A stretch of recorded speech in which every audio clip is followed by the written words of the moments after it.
नमस्कार, आप देख रहे हैं इंडिया न्यूज और मैं हूं आपके साथ शुभेंदु सिंह। मध्य प्रदेश छत्तीसगढ़ में लगातार हो रही बारिश से जनजीवन अस्त व्यस्त हो चुका है। मध्य प्रदेश में ग्वालियर चंबल संभाग की स्थिति अब धीरे धीरे बिगड़ने लगी है। यहां पर चंबल, पार्वती, टैम, कुनो और सिंध नदियां उफान पर हैं। गुना, शिवपुरी, श्योपुर और भिंड के कई गांव बाढ़ से घिर चुके हैं। पुल पर नदियों के ओवरफ्लो होने से रास्ते बंद हो चुके हैं और गुना में सड़क बह चुकी है। ग्वालियर शहर में 24 घंटे में 3.5 इंच से ज्यादा बारिश होने से कॉलोनियों में अब पानी भरता हुआ नजर आता है। भोपाल और इंदौर में हल्की बारिश ही हो रही है, लेकिन जबलपुर में कल यानी गुरुवार को बरकी डैम के गेट खुल सकते हैं। मौसम विभाग की तरफ से अगले 48 से 72 घंटों के दौरान मध्य प्रदेश में तेज बारिश की संभावनाएं हैं। मौसम विभाग ने गुना, ग्वालियर, शिवपुरी सहित 8 जिलों में ऑरेंज अलर्ट जारी किया है। वहीं नीमच, मंदसौर, विदिशा, छतरपुर सहित 10 जिलों में भारी बारिश के साथ बिजली गिरने का येलो अलर्ट जारी किया गया है। वहीं भोपाल, होशंगाबाद, उज्जैन संभाग के जिलों में रिमझिम बारिश की संभावनाएं भी हैं। वहीं मौसम विभाग के एक्सपर्ट्स का यह मानना है कि इस सप्ताह पूरे प्रदेश में यूं ही बारिश होती रहेगी। बंगाल की खाड़ी में फिर से एक सिस्टम एक्टिव हो चुका है और इसकी वजह से 2 से 5 अगस्त तक प्रदेश में एक बार फिर से जमकर बारिश होने की संभावना है। और आज इसी मुद्दे पर बात होगी। आज इसी मुद्दे पर हम बात करेंगे, लेकिन कुछ मेहमान हमारे साथ जुड़ेंगे। लेकिन आपको अलग अलग तस्वीरें आपको प्रदेश के हिस्सों की दिखाएं और सबसे पहले आपको बताएं कि बारिश और बाढ़ की वजह से आखिर हालात क्या बने हैं और इससे जुड़ी ये प्रदेश के अलग अलग हिस्सों की तस्वीरें आप देखिए। ये 6 अलग अलग तस्वीरें, लेकिन हालात कमोवेश एक जैसे। मध्य प्रदेश और छत्तीसगढ़ में बरसात जमकर हो रही है। कई इलाके जलमग्न हैं। जनजीवन पूरी तरीके से अस्त व्यस्त होता नजर आता है। लोग जान जोखिम में डाल करके यात्रा करने को मजबूर हैं, सड़क पार करने को मजबूर हैं, घर से बाहर निकलने को मजबूर हैं। प्रशासन की लापरवाही भी देखिए और लोग बेधड़क होकर के उफनते नदी नालों और उनको पार करने के लिए अपनी जान जोखिम में डाल रहे हैं। यहां तक कि बारिश का पानी शहरों में घुसने लगा है, जिसकी वजह से लोगों को अब परेशानी हो रही है। तो आपके सामने मध्य प्रदेश छत्तीसगढ़ की ये 6 तस्वीरें हैं जहां बारिश आफत बन करके बरसी है। और इसी के साथ ही शिवपुरी और कोरिया में ही आप उसकी तस्वीरें भी आप देख रहे हैं, जहां उफनती नदी में कैसे लोग जान जोखिम में डाल करके यात्रा कर रहे हैं, सड़क पार कर रहे हैं और रास्ते से गुजर रहे हैं। लेकिन सभी लोगों के जहन में डर भी है और इस बात का खौफ भी है कि कहीं इस तेज बहाव के अंदर अगर वो बह जाते हैं तो नुकसान बहुत होगा। तो नदी नाले उफान पर हैं, जल स्तर लगातार बढ़ता नजर आ रहा है और बढ़ते जल स्तर की वजह से आम लोग इससे प्रभावित होते नजर आ रहे हैं। और ये आप तस्वीरें देखिए, ये किसी नदी की तस्वीरें नहीं है, बल्कि ये एक सड़क है जिस पर रोज लोग आवाजाही करते हैं, गाड़ियां चलती हैं, दोपहिया वाहन चलते हैं। लेकिन आज ये हालात हो चुके हैं बढ़ते जल स्तर की वजह से कि इस सड़क पर कोई खड़ा नहीं हो सकता है। इस सड़क पर चलना लोगों के लिए मुश्किल है। ना तो इस पर दोपहिया वाहन चल रहे हैं, ना इस पर गाड़ियां चल रही हैं। लोग बस अपनी जान बचाने के लिए इधर उधर रास्ते ढूंढ रहे हैं।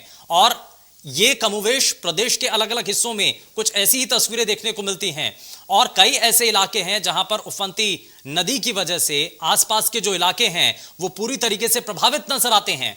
कई ऐसे ग्रामीण इलाके हैं, कई ऐसे शहर हैं जहां पर नदी का पानी घुस आया है। लोग अपने घरों की छतों पर पहुंच चुके हैं और खतरा बहुत हद तक बन चुका है। ऐसे में विभाग क्या इस पर कर रहा है, पहले से तत्पर इस पर कितना प्रशासन नजर आता है। और खास करके हम शहरी इलाकों की भी बात कर रहे हैं जहां पर सिर्फ बारिश हुई है। नदी नालों के उफनते पानी का प्रभाव वहां पर नहीं पड़ा है, लेकिन सिर्फ बारिश की वजह से सड़कों पर जलभराव होता नजर आता है। आखिर इसके पीछे क्या कारण है? आखिर क्या अभी तक जो ड्रेनेज सिस्टम है वो सही नहीं हो पाया है? क्या इसके पीछे व्यवस्थाएं बनी हुई हैं? एक लंबे समय से जो हमने तस्वीरें देखते आ रहे हैं, आज भी वैसी ही तस्वीरें देखने को मिल रही हैं। क्यों आखिर इसके अंदर बदलाव नहीं होता है? ये बड़ा सवाल है। इस पर भी हम जवाब लेंगे, लेकिन लगातार हम आपको अलग अलग तस्वीरें भी दिखा रहे हैं। हम बात उन इलाकों की भी कर रहे हैं जो कि खादर क्षेत्र के इलाके हैं, यानी कि जो नदियों के आसपास के वो इलाके जहां पर सबसे ज्यादा बाढ़ का खतरा बना रहता है। और आज भी जब नदी नाले उफान पर हैं तो सबसे ज्यादा उन इलाकों पर संकट मंडरा रहा है। लेकिन प्रशासन की तरफ से उन इलाकों में रहने वाले लोगों को सुरक्षित स्थानों पर तो भेजा गया, लेकिन हर साल जब ऐसे ही हालात बनते हैं तो पहले से व्यवस्थाएं तैयार क्यों नहीं की जाती हैं? क्यों नहीं उन इलाकों से पूरी तरीके से लोगों की आवाजाही रोक दी जाती है, क्योंकि जब पहले से मालूम है और मौसम विभाग की तरफ से अलर्ट जब जारी किया गया, तो आखिर कारण इसके पीछे क्या है कि लोगों को सुरक्षित जगहों पर पहले से ही क्यों नहीं भेज दिया गया। आगे बढ़ते हैं। इस दौरान हमारे साथ कुछ खास मेहमान कार्यक्रम में जुड़ने जा रहे हैं और उनको आपसे मिलवाएं। सबसे पहले तारुफ आपका उनसे करवाएं। तो आपको बता दें कि पूर्व महापौर विभा पटेल हमारे साथ कार्यक्रम में जुड़ चुकी हैं। बहुत स्वागत है मैम आपका कार्यक्रम में। इंजीनियर आर्किटेक्ट अतुल सेठ हमारे साथ कार्यक्रम में जुड़ चुके हैं। अतुल जी बहुत स्वागत है। मैं लेकिन सबसे पहले आप यहां पर ये चीजें समझना चाह रहा हूं विभा पटेल जी आपसे ही, कि आज जो तस्वीरें हम देख रहे हैं प्रदेश के अलग अलग हिस्सों की, वो तस्वीरें जहां पर तेज बारिश की वजह से नदी नाले उफान पर तो आते हैं, लेकिन परेशानी और संकट में आम जनता नजर आती है।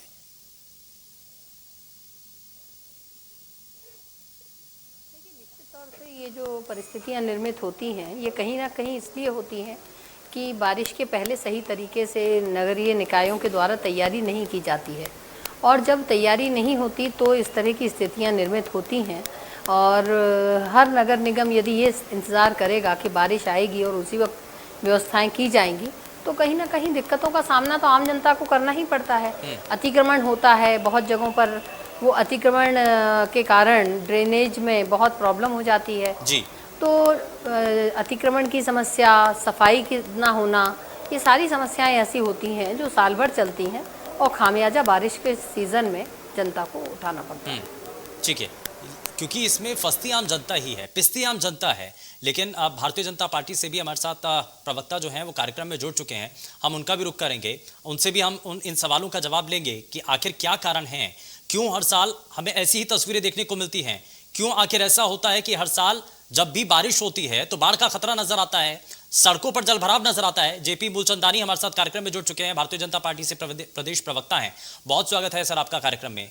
लेकिन जेपी जी, सवाल का जवाब तो दीजिए सर, कि आम जनता ये पूछना चाहती है, आम जनता के मन में ये सवाल भी है कि जब भी बारिश होती है, चलिए ग्रामीण इलाकों को छोड़ दीजिए, हम उन इलाकों की भी बात नहीं कर रहे हैं जो कि नदियों के आसपास खादर क्षेत्र का इलाका हो, हम बात तो शहरी इलाकों की कर रहे हैं जहां पर सिर्फ बारिश होती है, और बारिश के बाद जो स्थितियां होती हैं वो तो सबके सामने है, तस्वीरों के जरिए प्रदेश की जनता भी देख रही है, और जनता के मन में सवाल भी यही है। नहीं देखिए, सबसे पहले तो मैं आपको एक बात बहुत स्पष्ट करना चाहूंगा। जब इलाकों में बारिश होती है तब तो सामान्य रूप से सभी परिस्थितियां बनती है और पानी की निकासी की भी व्यवस्था जो है नगर निगम की तरफ से होती है। और अगर कोई वहां पे प्राकृतिक आपदा होती है या अत्यधिक बारिश हो जाती है, उसके कई कारण हो सकते हैं कि उस क्षेत्र में अतिक्रमण हो या नालों में गाद जम गई हो। एक सुचारू, एक निरंतर चलने वाली प्रक्रिया है। आपने देखा होगा कि जब भारतीय जनता पार्टी की सरकार रहती है तो निश्चित रूप से उसमें वर्किंग डे बाय डे के प्लानिंग से होती है, और हम लोग उसमें विशेषज्ञों की भी राय लेके और सारी चीजें करते हैं। आपने देखा होगा बारिश पड़ रही है इंदौर में, भोपाल में, कहीं भी आपको जल जमाव वाली स्थिति बहुत लंबे समय तक नहीं दिखेगी। आप देखेंगे पहले जो स्थिति थी और आज की स्थिति जो थी वो उसमें बहुत सुधार हुआ है। और लगातार जो सड़कों का जाल या नाला टेपिंग का मामला हो या गाद को निकालने का मामला हो या नालों की साफ सफाई, ऐसा नहीं है कि हम बारिश के समय करते हैं। ये जब विशेषज्ञ हमको राय देते हैं, वहां पर उनकी सलाह से जो भी कार्य होता है उसको निरंतर करने का प्रयास करते हैं। उसके बावजूद हमारी जनता को भी इस विषय में अब जागरूक होना पड़ेगा कि नदी के आसपास के क्षेत्रों या ऐसे क्षेत्रों जहां से पानी की निकासी हो रही है वहां पे अतिक्रमण न हो। सर, शहरी इलाकों की बात कर रहे हैं। मैंने शुरुआत में ही आपको बोला कि हम खादर क्षेत्र की बात नहीं कर रहे हैं, हम ग्रामीण इलाकों की भी बात नहीं कर रहे हैं। हम उन इलाकों की तो बात कर ही नहीं रहे हैं जो नदियों के आसपास बसे हुए हैं। हम तो बात कर रहे हैं शहरों की, जहां पर मजबूत सड़कें हैं, चौड़ी सड़कें हैं, बारिश होती है, थोड़ी सी बारिश के बाद ही वहां पर जल भराव हो जाता है। और आप ये कह रहे हैं कि संबंधित विभागों में अधिकारियों से, एक्सपर्ट्स के द्वारा लगातार सुझाव लिए जाते हैं, तो सुधार क्यों नहीं होता सर? नहीं, सुधार भी निरंतर चल रहा है। आप देखेंगे कि आज से पहले क्या स्थिति थी, वर्षों पुरानी क्या स्थिति थी, तो आपको सुधार नजर आएगा। हमारे अतुल सेठ जी भी यहाँ बैठे हैं, आप इनसे भी पूछ सकते हैं। नहीं, उनसे तो मैं पूछूंगा सर, उनसे तो मैं जवाब लूंगा। उनसे तो ये जाना जाएगा कि आखिर क्या सिस्टम है, क्यों ये बेहतर नहीं हो पाता है। सुझाव मिलते हैं तो इंप्लीमेंट क्यों नहीं हो रहे, लेकिन इसका जवाब तो आप ही देंगे ना सर। परंतु ये बारिश जो है ये प्राकृतिक नेचुरल कॉल होता है। हमें ये नहीं मालूम होता कहाँ किस क्षेत्र में कितना बारिश हो रहा है, कहाँ ऐसा अतिक्रमण की वजह से। मौसम विभाग की तरफ से पहले ही अंदेशा जताया जाता है, पहले ही रिपोर्ट दे दी जाती है कि ऑरेंज अलर्ट है, इतने दिन तक निश्चित बारिश रूप की से संभावनाएं हैं, बारिश होती है उससे पहले क्यों नहीं सफाई कर ली जाती है? नजर आती है वहां पर। नहीं, जो रिपोर्ट और जो संभावना रहती है वहां पे आप देखेंगे कि बारिश के कारण ये जो समस्या है वो नहीं होती है। वो उन इलाकों में ज्यादा होती है जहां पे कोई, वहां की जनता अगर कोई कचरा फंस जाता है नालों में, उसका अटकन हो जाता है, अटाव हो जाता है, उस कारण वहां पे नहीं तो पानी का जिम्मेदारी जाम तो होता है सरकार और की है ना उस सर, समस्या को इसीलिए तो भी चुन करके भेजा है, हटाने में तुरंत उसका या उन निराकरण एजेंसियों होता की है, उन एजेंसियों की है जिनको सफाई का काम करना चाहिए।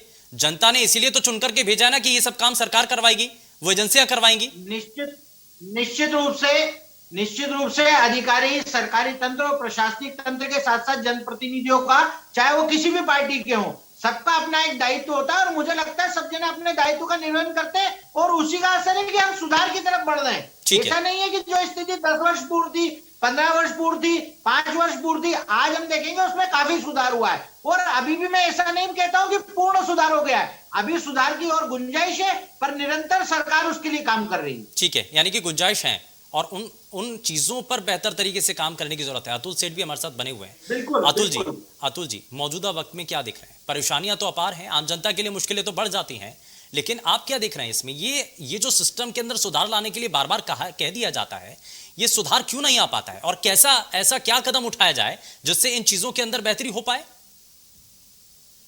मुझे ऐसा लगता है कि अभी जो विकास का एक दौर चल रहा है, इस विकास में मुझे ऐसा लगता है कि बरसात के पानी की निकासी का जो मुद्दा है वो कहीं ना कहीं थोड़ा पीछे छूटा हुआ है।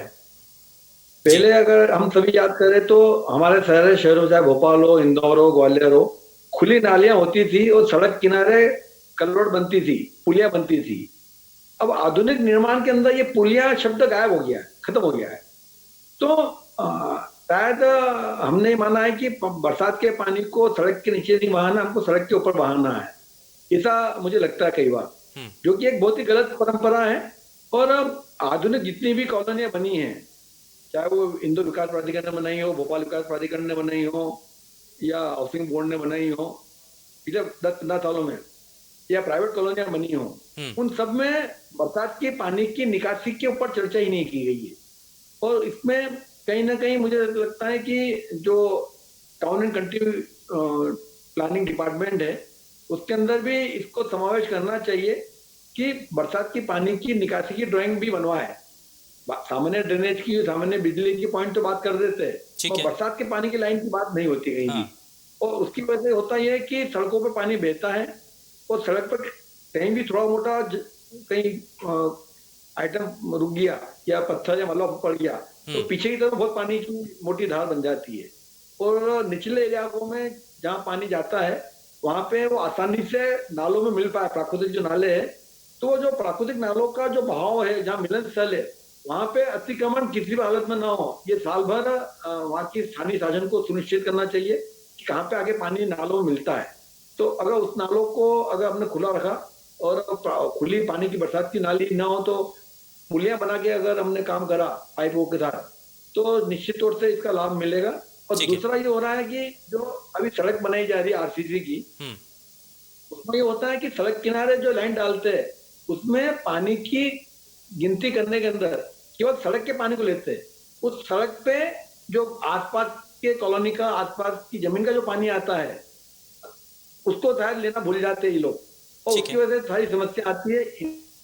इंदौर में बीआरटीएस पे ये गलती और इसलिए अलग अलग राज्यों की सरकारें वाटर हार्वेस्टिंग पर भी जोर देती हैं, लेकिन ये कितना काम कर रहा है और ये सिस्टम को कितना बेहतर बनाया जा रहा है, मैं जरा इसको समझ लेता हूँ। विभा जी भी हमारे साथ लगातार बनी हुई हैं। विभा जी, जरा इस बात पर नजर बनाइए कि हम जब ये बार बार कह रहे हैं कि बारिश का पानी, उसकी निकासी को लेकर के परेशानी हर बार आती है, और ये सिस्टम बेहतर क्यों नहीं हो पा रहा है?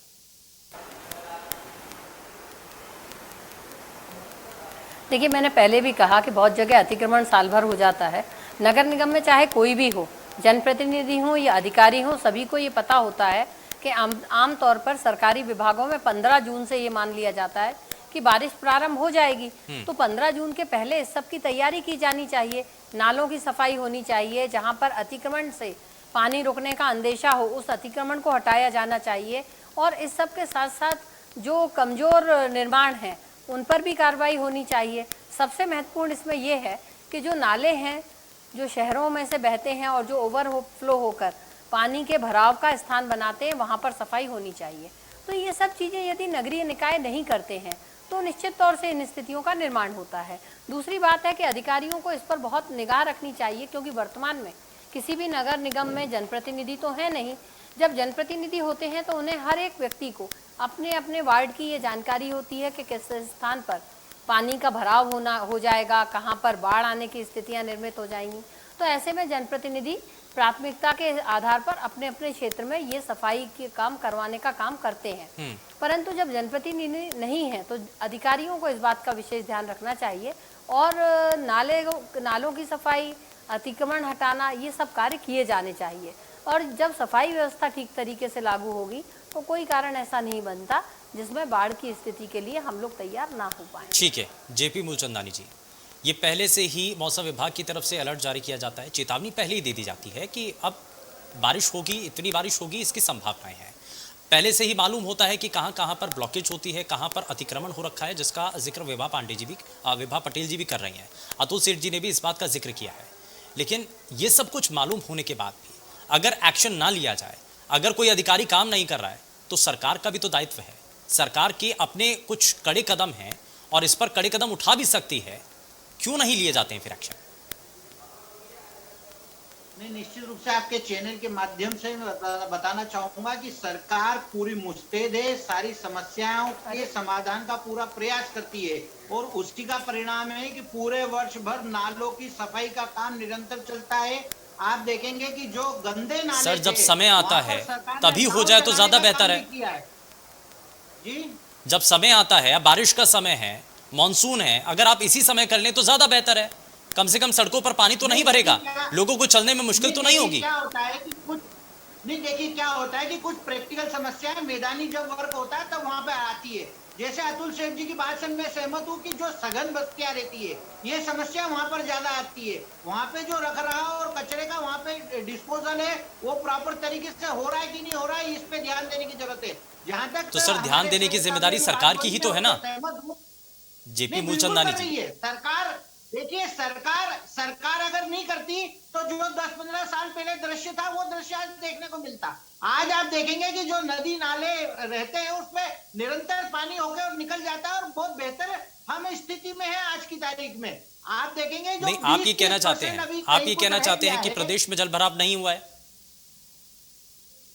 नहीं, मैंने आपको पहले भी कहा कि पूरे प्रयास बहुत अच्छे तरीके से हुए, बहुत अच्छा सुधार हुआ है, परंतु अभी भी और कार्य करने की आवश्यकता है। ये मैं पहले कह चुका हूँ। अतुल सेठ जी ने जो बात करी, अभी जो भी प्लानिंग सड़कों की हो रही है उसमें कॉलोनियों का पानी मेन रोड की सड़क के किनारे कैसे है और वहां से वो नदी नालों में कैसे संपर्क में हो, इस पे पूरी कार्य योजना बन रही है। और बिल्कुल जो पहले सर, आप बार बार ये कह रहे हैं कि सुझाव लगातार लिए जा रहे हैं, एक्सपर्ट से राय ली जाती है और उस राय के आधार पर ही प्लानिंग आगे तैयार की जाती है।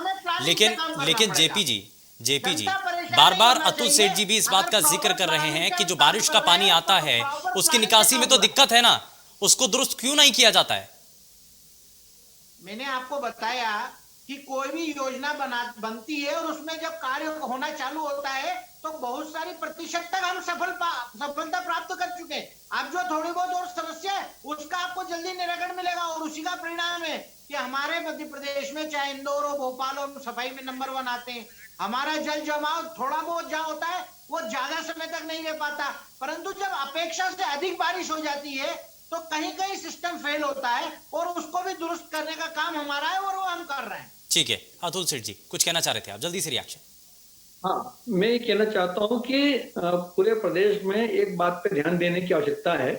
आपके माध्यम से प्रदेश को प्रवक्ता जी भी बैठे हुए, विपक्ष की युवा जी भी बैठी है कि इंदौर में, भोपाल में, कहीं भी प्रदेश में ऐसा कोई विभाग नहीं है जो सड़कों के लेवल को कंट्रोल करता हो।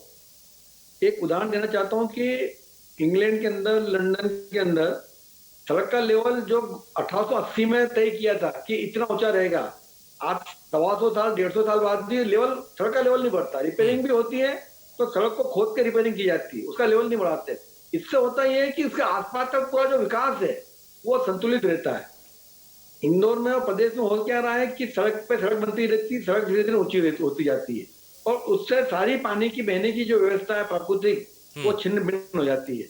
तो मुझे ऐसा लगता है कि इंदौर में और सारे महानगरों में सड़क को लेवल को कंट्रोल करने वाली एक एजेंसी चाहिए, ठीक है, जो किसी भी यानी हालत कि में दुनिया के सड़क बाकी लेवल को देशों के ऊपर अंदर नहीं क्या अच्छा काम हो रहा है उसको हमें अपने शहरों के अंदर भी इंप्लीमेंट करने की जरूरत है। मैं विभा जी बहुत जल्दी से आपसे इस पर एक रिएक्शन लेना चाह रहा हूं कि आपने भी क्योंकि सिस्टम को बहुत बारीकी से देखा है, आपने भी रह करके काम किया है, तो अब इसमें तत्काल राहत देने के लिए लोगों को क्या कदम उठाने चाहिए? जल्दी से रिएक्शन।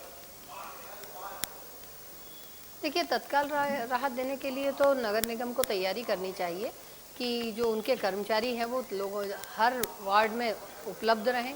उसके जो कॉल सेंटर्स हैं वो बनाए तो जाते हैं, लेकिन वो तरीके से काम करें। लोगों को यदि जल भराव की स्थिति होती है तो वहाँ पर निकासी के कराने के लिए कौन अधिकारी रहेगा, इसकी जानकारी होनी चाहिए।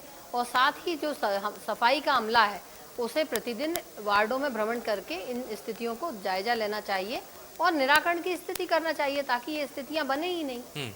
ठीक है, बहुत शुक्रिया सभी खास मेहमानों का कार्यक्रम में शामिल होने के लिए, अपना समय देने के लिए। लेकिन नदी नाले उफान पर हैं, तेजी के साथ जब जल स्तर बढ़ता नजर आता है तो मुश्किल में आम जनता देखने को मिलती है। लेकिन जनता की तरफ से सवाल यही है कि हर साल ऐसे हालात क्यों बनते हैं, क्यों नहीं स्थितियों को ठीक किया जाता है। पेशकश में फिलहाल बस इतना ही। नमस्कार।